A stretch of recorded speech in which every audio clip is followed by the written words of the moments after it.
I'm in the car. I'm always so shocked how you guys find me. No matter where I'm going or what I'm doing or hiding out at home, you guys find me. Today, I'm at the Oakland International Airport, and I am sitting in one of the side roads before you enter into the chaotic airport area.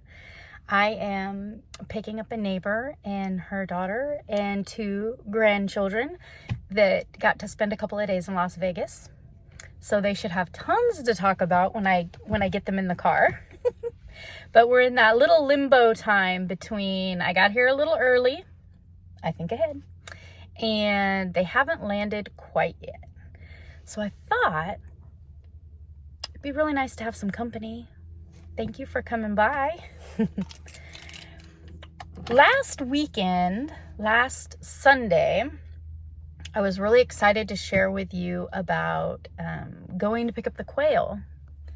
I forgot to mention that, so we drove, I don't know, it was pretty far from home. But on the way back, I had our home address put into the Google Maps that I use, and it showed me, I have it programmed, it showed me that along the way home, adding no extra minutes to the travel time, was an LYS. Not exactly L to me, but YES, I want to go there. So I nonchalantly pointed it out to my driver, my husband Brandon, that it's adding no extra time, and when I zoom in on the storefront, it looks like plenty of parking. Please, can we stop? He said, of course, no big deal. So the little yarn shop was in Sacramento, California, and it was called Rumpelstiltskin. Isn't that an adorable name for a yarn shop? I mean, in the story, the man takes straw and spins it into gold. Yeah, I want to go there. So it was a huge brick building, warehouse style, with it like an inside mall area where there were little shops off of a main corridor. So we found some parking in the shade. Brandon rolled down the windows, so I assumed he wasn't going in with me. And he sat with the quail just for a few minutes. I really just wanted to go in and see. It's not such a far drive from home that on a day off I could go and adventure there, and I want to see these places. They're all around me. We just had a little local yarn crawl, and there were 22 yarn shops all the way around me within driving distance, just little, not even day trips. Like I could spend half the day tripping over there. I needed to go in. So it was a little shop surrounded by a tea shop, a little fashion boutique, a jewelry shop, a soap making shop, just an excellent little community for this Rumpelstiltskin yarn shop. And when I walked in, it smelled amazing. It smelled like dried flowers. It smelled like the tea shop. It smelled like lavender from the soap shop down. It was welcoming. They were an end shop, so they had a whole wall of windows. So there's lots of natural lighting.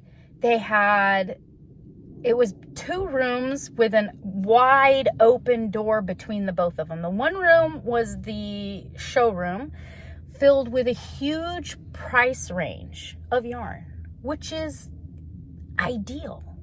You have some people, just the shop catches your eye and you come in and you want to jump into the fiber arts, but you don't want to commit to a huge price tag. They have tons of yarn. They had lily and cream cotton. Then they had mid-range. They had Plymouth. Tons and tons of yarn. A huge variety in colors. It was amazing. It looked like a candy shop. Oh, I want some of this. Oh, I want to taste some of that. They had an excellent little notions corner. And then the second room, they had huge overhead lighting. What are the long lights they have like in grocery stores? It was very well lit. long tables filled with chairs. And as soon as I walked in, there was a woman in the yarn section that greeted me very friendly. And she was arranging yarn down low, so I could hear someone with a jolly little hello. I couldn't see anyone. And I was thinking, oh, it's Rumpelstiltskin. And she was very, very sweet. Very, very nice. She gave me plenty of space to look at what I wanted to look at. And she was around, but not intrusive to my experience. She answered a few little questions for me, and they had tons of patterns on display. I have some pictures I'm going to add at the end of a beautiful mohair sweater. Absolutely gorgeous. And then I could hear in the second section, because it's all open, I could hear two women talking. And one woman was learning. She had a project with her, and the other woman was very, very positive. There was some constructive criticism, but it was an easygoing, calm conversation that I just love to hear. It was yarn talk in real life. I don't get enough of that. That was really, really neat. And the environment was just leisure, comfy. There was plenty of space.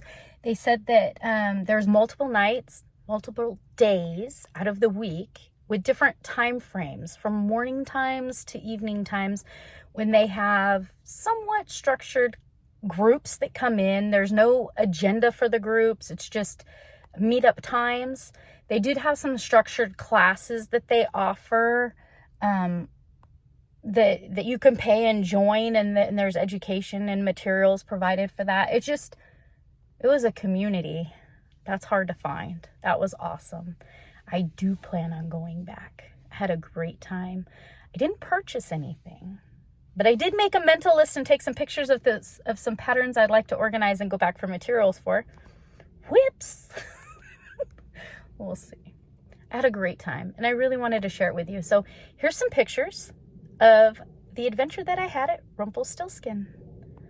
Take care. I'll see you soon. Enjoy the photos.